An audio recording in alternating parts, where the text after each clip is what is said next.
Look, before I have to let you go, let's turn our attention quickly to New York because a pair of ISIS-trained extremists have been charged with allegedly hurling an improvised explosive device at the mayor's official residence during a protest, which police say would have caused serious death or injury had it detonated. Law enforcement sources close to the case have told the New York Post the two suspects had allegedly self-radicalized in recent years, having traveled to Turkey and other terror training hotspots.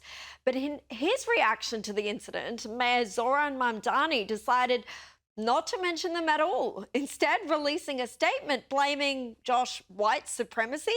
He wrote, "White supremacist Jake Lang organized a protest outside Gracie Mansion rooted in bigotry and racism. Such hate has no place in New York City. It is an affront to our city's values and the unity that defines who we are." Josh, how the heck did he manage to turn the threat of radical Islam into an attack on white supremacy? There's a very simple answer to that question, which is that Zohran Mamdani is sympathetic to radical Islam. That is the unequivocal answer to your very astute question.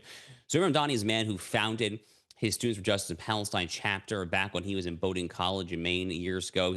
SJP, as is frequently known, is essentially a Muslim Brotherhood Hamas front group, openly orchestrating, openly inciting for murderous jihad and anti-Western civilization subjugation on America's university campuses.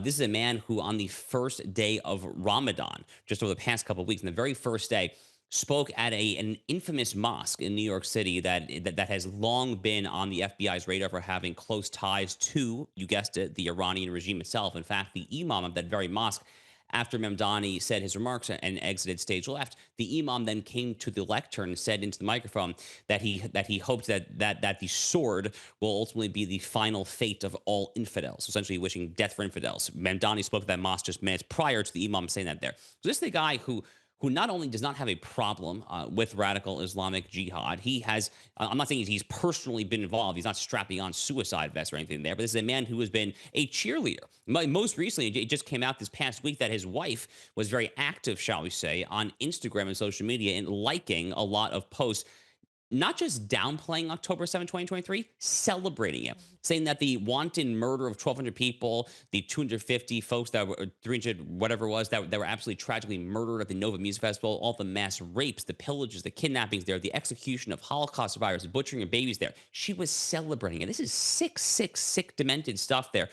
Frankly, I look at this, and as someone who was from the New York area originally myself, I sometimes just throw my hands up and I say, how did New York get here? Really, how did it actually get here? It wasn't that long ago that New Yorkers were debating the infamous Ground Zero Mosque, and they defeated the Ground Zero Mosque. This was an attempt to build a mosque near Ground Zero at the site of the Al Qaeda that brought down Twin Towers there. We've gone from this to that there, and it's ultimately just truly tragic stuff for the city of New York. It is.